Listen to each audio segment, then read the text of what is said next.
बहुत समय पहले भारत में महान मुगल सम्राट हुआ करते थे, जिन्हें बादशाह अकबर के नाम से जाना जाता था। अकबर के शासन में नवरत्न थे, जिनमें से चतुर बीरबल भी शामिल थे। बादशाह अकबर बीरबल से पहली बार जंगल में मिले थे। जब वह रास्ते भटक गए थे, तब बीरबल ने उन्हें रास्ता दिखाया। उस समय बीरबल को महेशदास नाम से जाना जाता था। अकबर ने महेशदास का नाम बदलकर बीरबल रख दिया था। साथ ही बीरबल को विशेष सलाहकार के तौर पर अपने दरबार में नियुक्त किया था, क्योंकि बीरबल अधिक बुद्धिमान थे। वह अपने ज्ञान और चतुराई से हर सवाल और उलझन का हल निकाल दिया करते थे। बीरबल बेहद कम समय में महाराजा अकबर के चहेते सलाहकार बन गए थे। इस बात से उनके सभा के अन्य मंत्री और महामंत्री बीरबल से जला करते थे। यह जलन उनके साले मानसिंह को भी थी। इसलिए एक दिन मानसिंह ने बीरबल की परीक्षा लेनी चाहिए। उन्होंने बीरबल से 3 सवाल पूछने चाहे। महाराज अकबर ने भी बीरबल की परीक्षा लेने की अनुमति दे दी। आसमान में कितने तारे हैं? मानसिंह का पहला सवाल था कि यह पहला सवाल था। यह सवाल सुनकर बीरबल से जलने वाले अन्य दरबारियों को खुशी होने लगी। महाराजा अकबर भी सोचने लगे कि क्या बीरबल इसका जवाब दे पाएंगे। बीरबल ने मुस्कुराते हुए कहा, इसका जवाब तो बहुत ही आसान है, और दरबार में एक भेड़ को लाकर कहा, जितने इस भेड़ में बाल हैं, उतने ही आसमान में तारे हैं। अगर मानसिंह जी को अभी भी संदेह है, तो भेड़ के बाल और आसमान के तारे गिनकर तुलना कर सकते हैं। बीरबल की चतुराई देखकर बादशाह अकबर मुस्कुराए और कहा, क्यों मानसिंह जी, आप गिनकर तुलना करना चाहते हैं? धरती का केंद्र कहाँ है? मानसिंह का अगला सवाल सुनकर बीरबल ने तुरंत जवाब दिया, जहां आप खड़े हैं वही धरती का केंद्र है। महाराजा अकबर और अन्य दरबारी बीरबल के जवाब को समझ नहीं पा रहे थे। फिर जहां मानसिंह खड़े थे, वहां बीरबल ने एक रेखा खींचकर लोहे की छड़ी गाड़ दी और कहा, यही धरती का केंद्र है। अगर किसी को मेरी बात पर यकीन न हो, तो वह खुद धरती को माप सकता है। बीरबल की चतुराई देखकर मानसिंह सोच में पड़ गए थे। फिर मानसिंह ने एक पहेली को सुलझाने के लिए कहा। मानसिंह का तीसरा सवाल, एक परख है सुंदर मूरत, जो देखे वो उसी की सूरत। फिक्र पहेली पाई न, बोझन लागा आई न। बीरबल पहेली को दोहराते हुए उसके बारे में गौर से सोचने लगे। काफी सोचने के बाद बीरबल कहते हैं, यह तो बहुत ही आसान पहेली है मानसिंह जी, इसका उत्तर तो पहेली में ही है। इसका उत्तर आईना है, जिसमें आईने के सामने खड़ा इंसान एक सुंदर मूरत है। आईने में उसे अपनी सूरत दिखाई देती है। बीरबल ने मानसिंह के सभी सवालों का जवाब बड़े चतुराई से दिया। यह देखकर बादशाह अकबर बहुत खुश हुए और मानसिंह से कहा, क्यों मानसिंह जी, आपको आपके सवालों का जवाब मिल गया ना? अकबर बीरबल की कहानी से सीख। इस कहानी से यह सीख मिलती है कि किसी भी सवाल का जवाब दिया जा सकता है। बस अपने दिमाग पर भरोसा होना चाहिए और संयम से काम लेना चाहिए। यह कहानी बादशाह अकबर के जमाने की है। एक बार एक व्यापारी अपने किसी काम से कुछ दिनों के लिए प्रदेश से दूर गया हुआ था। जब वह अपना काम खत्म करके घर पहुंचा तो देखता है कि उसकी पूरी तिजोरी खाली है। उसकी मेहनत की सारी कमाई चोरी हो चुकी है। व्यापारी घबरा गया और उसने अपने घर के सारे नौकरों को बुलाया। व्यापारी के घर में कुल 5 नौकर थे। व्यापारी की एक आवाज पर सारे नौकर उसके सामने आकर खड़े हो गए। व्यापारी ने उनसे पूछा, तुम लोगों के होते हुए घर में इतनी बड़ी चोरी कैसे हो गई? जब चोर आकर मेरी पूरी तिजोरी साफ कर गया, उस समय कहाँ थे सब के सब? एक नौकर ने जवाब दिया, हमें नहीं पता ये चोरी कब हुई मालिक, हम सो रहे थे। उसकी यह बात सुनकर व्यापारी गुस्से से आग बबूला हो उठा और बोला, मुझे तो लगता है कि तुम 5 में से किसी एक ने ही चोरी की है। तुम्हारा हिसाब अब बादशाह अकबर ही करेंगे। यह कहता हुआ वो महल की ओर चल पड़ा। बादशाह अकबर अपने दरबार में बैठकर जनता की समस्या सुन रहे थे कि तभी व्यापारी वहां पहुंच गया। व्यापारी ने कहा, न्याय हुजूर, न्याय, मेरी समस्या को दूर करें। बादशाह ने पूछा, क्या हुआ? कौन हो तुम और क्या है तुम्हारी समस्या? व्यापारी बोला, मैं आप ही के राज्य में रहने वाला एक व्यापारी हूँ महाराज। एक जरूरी काम से कुछ दिनों के लिए प्रदेश से बाहर गया था। जब वापस आया तो मेरी सारी तिजोरी लुट चुकी थी। मैं बर्बाद हो गया। हुजूर, मेरी मदद करें। यह सुनकर बादशाह ने व्यापारी से कुछ सवाल पूछे, जैसे कितना सामान चोरी हुआ, क्या उसे किसी पर शक है आदि। सवालों के जवाब मिलने के बाद अकबर ने व्यापारी का मामला बीरबल को सौंप दिया और कहा कि असली चोर को पकड़ने में बीरबल उसकी मदद करेंगे। अगले दिन बीरबल व्यापारी के घर पहुँचे। उन्होंने सभी नौकरों को बुलाया और उनसे पूछा कि चोरी की रात वो सभी कहाँ थे। सभी ने कहा कि वो व्यापारी के घर में ही रहते हैं और उस रात भी व्यापारी के घर में ही सो रहे थे। बीरबल ने उनकी बात मान ली और कहा, आप सभी को परेशान होने की जरूरत नहीं है। मेरे हाथ में ये 5 जादुई लकड़ियां हैं। मैं आप सभी को एक एक लकड़ी दूंगा। जो भी चोर होगा उसकी लकड़ी आज रात 2 इंच लंबी हो जाएगी और चोर पकड़ा जाएगा। हम सभी कल यहीं मिलेंगे। यह कह बीरबल ने सबसे हाथ में एक एक लकड़ी पकड़ाई और वहां से चले गए। दिन ढल गया। अगले दिन बीरबल फिर से व्यापारी के घर पहुंचे और उन्होंने सभी नौकरों को अपनी अपनी लकड़ी के साथ बुलाया। जब बीरबल ने सबकी लकड़ी देखी तो उन्होंने देखा कि एक नौकर की लकड़ी 2 इंच छोटी है। बस फिर क्या था? बीरबल ने तुरंत सिपाहियों को उस नौकर को पकड़ने का आदेश दिया। व्यापारी इस पूरी घटना को समझ नहीं पाया और असमंजस से बीरबल की तरफ देखने लगा। बीरबल ने व्यापारी को समझाया कि कोई लकड़ी जादुई नहीं थी, लेकिन चोर को इस बात का डर था कि उसकी लकड़ी 2 इंच बड़ी हो जाएगी और इस डर से उसने अपनी लकड़ी को 2 इंच काट दिया और वह पकड़ा गया। व्यापारी बीरबल की चतुराई से बहुत प्रभावित हुआ और उसका धन्यवाद किया। कहानी से सीख। बच्चों, बीरबल ने चोर को पकड़ा कहानी से हमें यह सीख मिलती है कि गलत काम चाहे जितना भी चतुराई से किया जाए, लेकिन वो सभी की नजरों में आ जाता है और उसका अंजाम हमेशा बुरा ही होता है।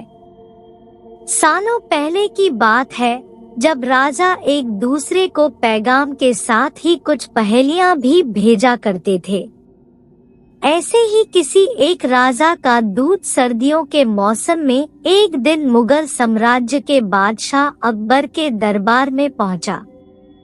वह अपने साथ पहेली के रूप में पिंजरे में कैद एक नकली शेर लेकर गया था। राजा ने पहेली के साथ एक पैगाम भी भेजा था।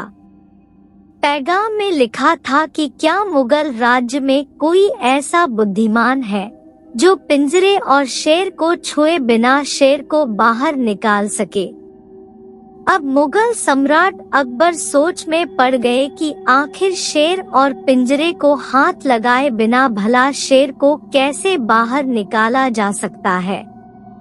पहेली के साथ भेजे गए पैगाम में यह भी साफ लिखा था कि पिंजरे से शेर को बाहर निकालने के लिए एक व्यक्ति को एक ही बार मौका मिलेगा।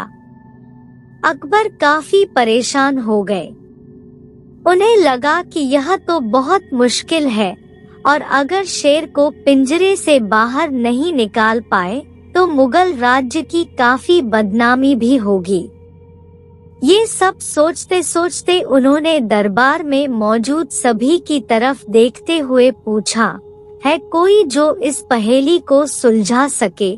लेकिन हर कोई इसी सोच में डूबा था कि आखिर यह संभव कैसे हो सकता। अकबर के पूछने पर जब किसी ने जवाब नहीं दिया तो उन्हें अपने वजीर बीरबल की याद आने लगी, जो सभा में मौजूद नहीं थे।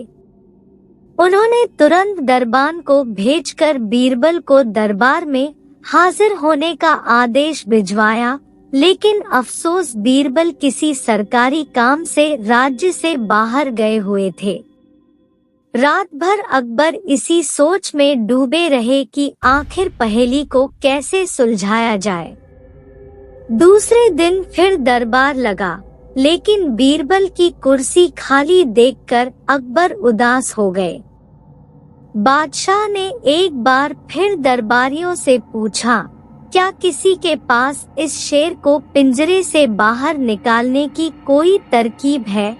इतने में एक दरबान अकबर के सामने आया और उसने शेर को पिंजरे से निकालने की कोशिश की, लेकिन वो नाकामयाब रहा। दूसरे दरबान ने पहेली को सुलझाने के लिए एक जादूगर को बुलवाया, लेकिन वो भी विफल रहा। कोशिश करते करते शाम होने को आई, तभी बीरबल दरबार में पहुंच गए। अकबर को परेशान देखकर बीरबल ने पूछा, क्या बात है सम्राट, आप इतने परेशान क्यों हैं? बादशाह ने तुरंत शेर से जुड़ी पहेली के बारे में बीरबल को सब कुछ बताया। अकबर ने बीरबल से पूछा, क्या तुम इस शेर को पिंजरे से बाहर निकाल सकते हो? बीरबल ने कहा, हाँ, मैं कोशिश कर सकता हूँ। अकबर बहुत खुश हुए, क्योंकि मुगल साम्राज्य में बीरबल के जैसा बुद्धिमान और चतुर दूसरा कोई नहीं था। शेर को पिंजरे से बाहर निकालने के लिए बीरबल ने अकबर से कहा कि उन्हें 2 सुलगती हुई लोहे की छड़ व सरिये की आवश्यकता है। शहंशाह ने तुरंत इसकी व्यवस्था करने को कहा। जैसे ही बीरबल को लोहे की छड़ मिली तो उन्होंने पिंजरे को छुए बिना छड़ को अंदर पहुंचाकर उसे नकली शेर पर रख दिया। शेर लोहे की गर्म छड़ के स्पर्श में आते ही पिघलने लग गया, क्योंकि वो मोम का शेर था। देखते ही देखते पूरा शेर मोम के रूप में पिंजरे से बाहर निकल गया। बीरबल की इस अक्लमंदी पर अकबर बहुत प्रसन्न हुए। उन्होंने बीरबल से पूछा, अरे, आखिर तुम्हें पता कैसे चला कि यह पिंजरे के अंदर मोम का शेर कैद है? बीरबल ने बड़ी ही नम्रता से जवाब दिया, हजूर, बस शेर को गौर से देखने की जरूरत थी। मैंने जब पहेली के बारे में जानने के बाद उसे गौर से देखा तो लगा कि यह मोम का शेर हो सकता है।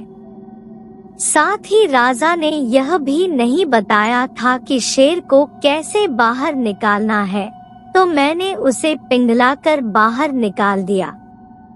इधर दरबार में बीरबल की जय जयकार होने लगी। उधर पहेली लेकर अकबर के दरबार पहुंचा राजदूत अपने राज्य वापस लौट गया और बीरबल के इस कारनामे के बारे में राजा को बताया। कहा जाता है कि उस दिन के बाद से राजा ने ऐसी पहेली भेजना छोड़ दिया था। मोम का शेर कहानी से सीख। अक्लमंदी से सब कुछ संभव है। हर जगह बल नहीं बल्कि बुद्धि का प्रयोग किया जाना चाहिए। दिमाग से हर समस्या का समाधान हो सकता है। एक किसान बहुत परेशान था। उसे अपने खेतों को सींचने के लिए पानी की जरूरत थी। इसलिए वह कई दिनों से अपनी जमीन के आसपास किसी कुएं की तलाश कर रहा था। इसी तलाश में वह घूम ही रहा था कि अचानक उसे एक कुआं दिखा। यह कुआं उसके खेतों से बहुत नजदीक था। इसलिए किसान बहुत खुश हुआ। उसने सोचा कि अब उसकी परेशानी खत्म हो गई। यह सोचकर वह खुशी खुशी घर चला गया। अगले दिन वह पानी लेने कुएं पर पहुंचा। जैसे ही उसने कुएं के नजदीक रखी बाल्टी कुएं में डाली, वहां एक आदमी आ धमका। वह किसान से बोला, यह कुआं मेरा है, तुम इससे पानी नहीं ले सकते। अगर तुम इस कुएं से पानी लेना चाहते हो तो तुम्हें इस कुएं को खरीदना होगा। यह बात सुनकर किसान कुछ देर रुका और फिर मन ही मन सोचने लगा कि अगर मैं इस कुएं को खरीद लूं तो मुझे कभी पानी की कमी नहीं होगी और न ही मुझे पानी के लिए इधर उधर भटकना पड़ेगा। फिर क्या था, दोनों के बीच एक रकम तय हुई।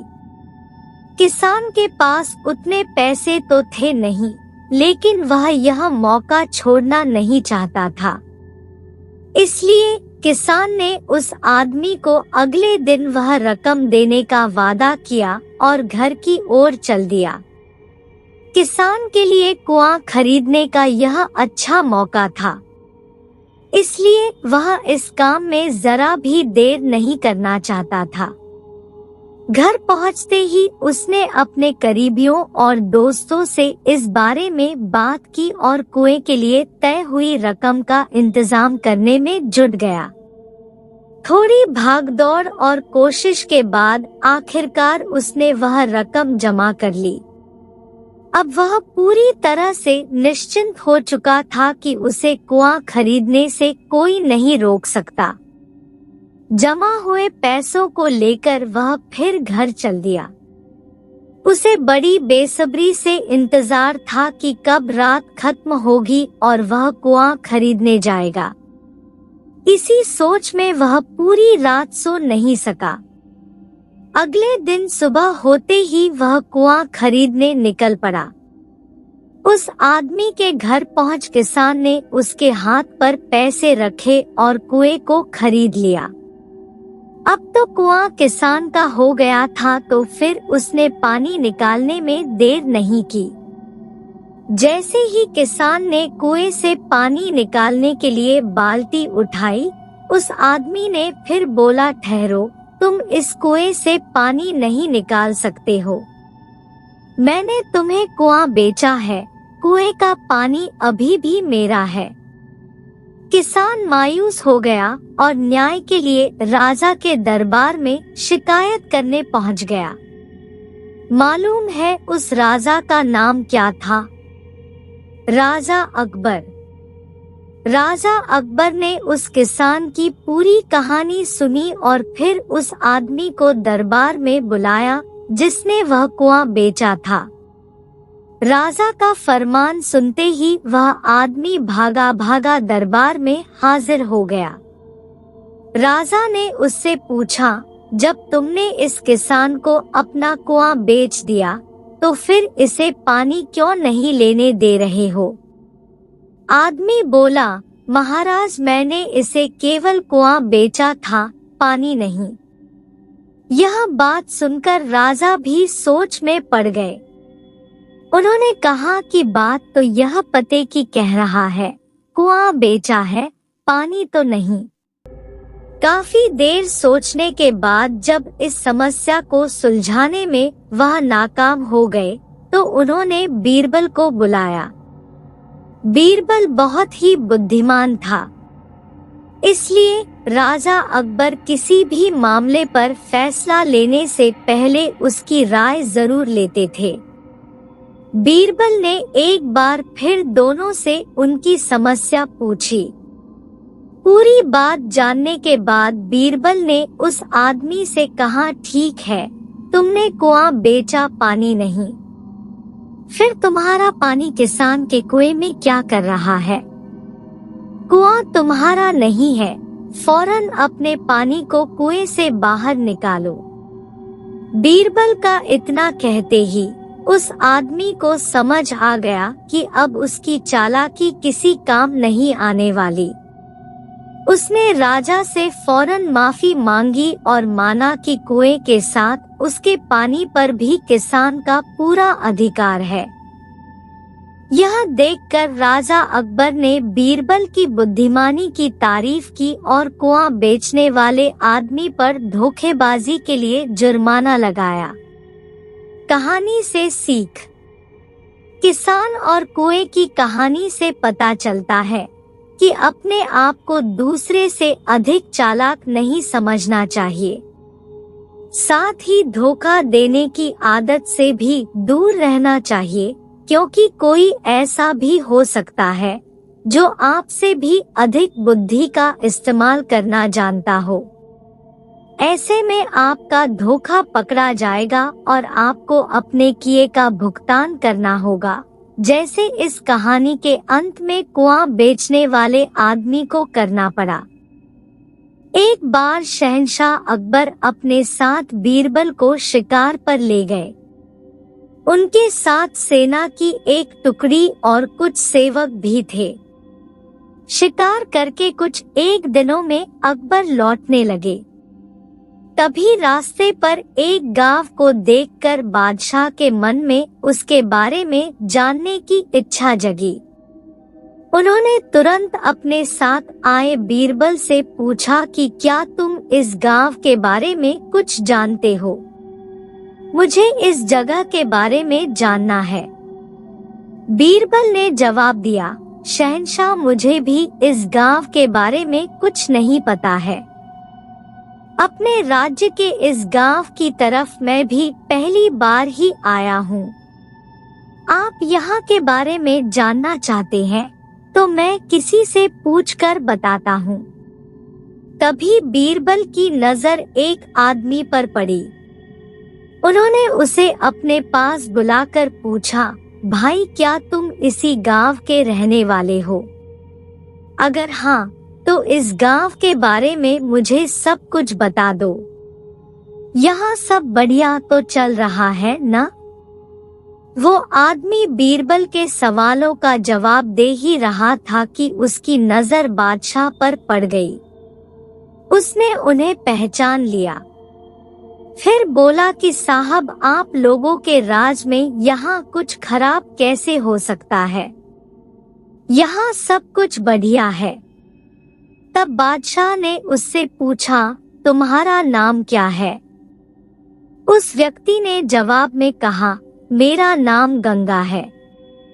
बादशाह फिर बोले, पिता का नाम?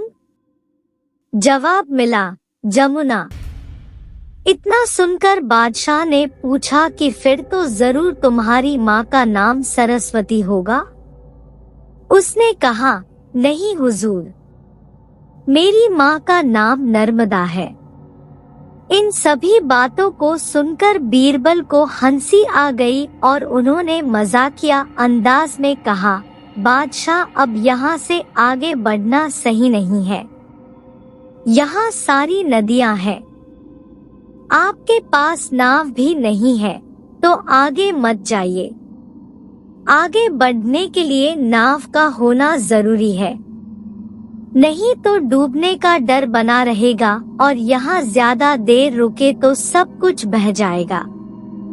बीरबल की यह बात सुनकर बादशाह को भी जोर से हंसी आ गई। वो व्यक्ति भी बीरबल का मजाक सुनकर मुस्कुराते हुए वहां से चला गया। कहानी से सीख: हर दम व्यक्ति को गंभीर रहने की जरूरत नहीं होती है, हंसी मजाक करना भी जरूरी है। अकबर के महल में कई कीमती सजावट की वस्तुएं थी, लेकिन एक गुलदस्ते से अकबर को खास लगाव था। इस गुलदस्ते को अकबर हमेशा अपनी पलंग के पास रखवाते थे। एक दिन अचानक महाराज अकबर का कमरा साफ करते हुए उनके सेवक से वह गुलदस्ता टूट गया। सेवक ने घबराकर उस गुलदस्ते को जोड़ने की बहुत कोशिश की, लेकिन नाकाम रहा। हार कर उसने टूटा गुलदस्ता कूड़ेदान में फेंक दिया और दुआ करने लगा कि राजा को इस बारे में कुछ पता न चले। कुछ देर बाद महाराज अकबर जब महल लौटे तो उन्होंने देखा कि उनका प्रिय गुलदस्ता अपनी जगह पर नहीं है। राजा ने सेवक से उस गुलदस्ते के बारे में पूछा तो सेवक डर के मारे कांपने लगा।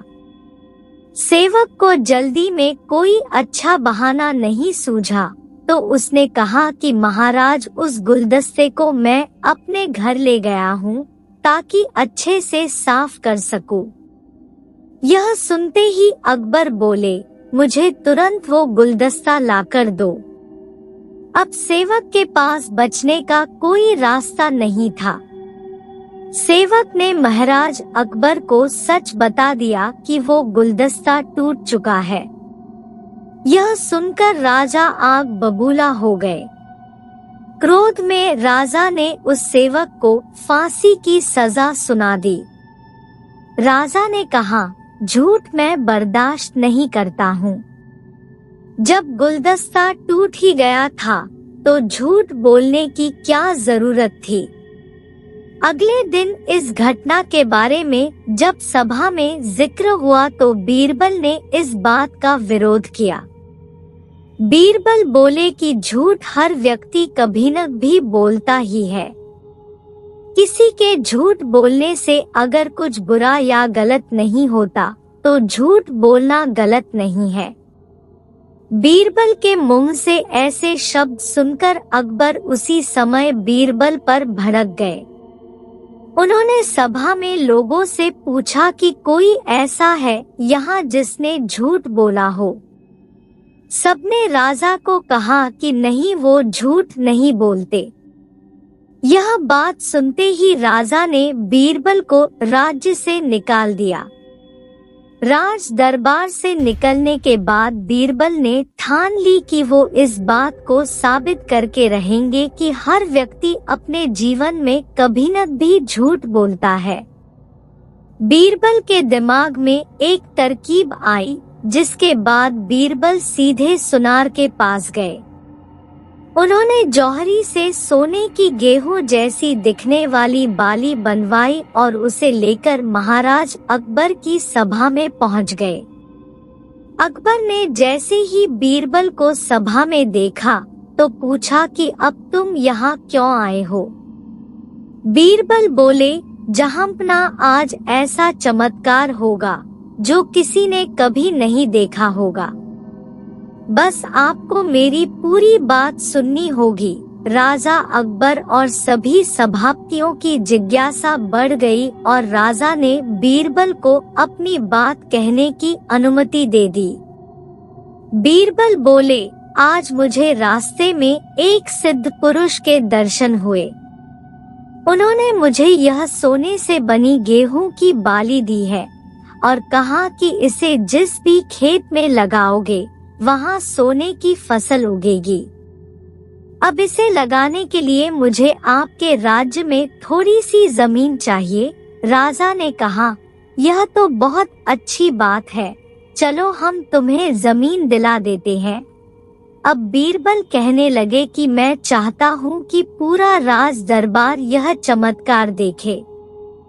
बीरबल की बात मानते हुए पूरा राज दरबार खेत की ओर चल पड़ा। खेत में पहुंचकर बीरबल ने कहा कि इस सोने से बनी गेहूं की बाली से फसल तभी उगेगी जब इसे ऐसा व्यक्ति लगाए जिसने जीवन में कभी झूठ न बोला हो। बीरबल की बात सुनकर सभी राजदरबारी खामोश हो गए और कोई भी गेहूं की बाली लगाने के लिए तैयार नहीं हुआ। राजा अकबर बोले कि क्या राजदरबार में कोई ऐसा व्यक्ति नहीं है जिसने अपने जीवन में कभी झूठ न बोला हो। सभी खामोश थे। बीरबल बोले, जहांपना अब आप ही इस बाली को खेत में रोप दीजिए। बीरबल की बात सुनकर महाराज का सिर झुक गया। उन्होंने कहा, बचपन में मैंने भी कई झूठ बोले हैं, तो मैं इसे कैसे लगा सकता हूँ। इतना कहते ही बादशाह अकबर को यह बात समझ आ गई कि बीरबल सही कह रहे थे कि इस दुनिया में कभी न भी सभी झूठ बोलते हैं। इस बात का एहसास होते ही अकबर उस सेवक की फांसी की सजा को रोक देते हैं। कहानी से सीख, बिना सोचे समझे किसी को बड़ा दंड नहीं देना चाहिए। हर काम को सोच विचार कर ही किया जाना चाहिए। साथ ही एक छोटे से झूठ की वजह से किसी व्यक्ति का आकलन भी नहीं किया जाना चाहिए, क्योंकि कुछ परिस्थितियां ऐसी होती है कि लोग झूठ बोल देते हैं।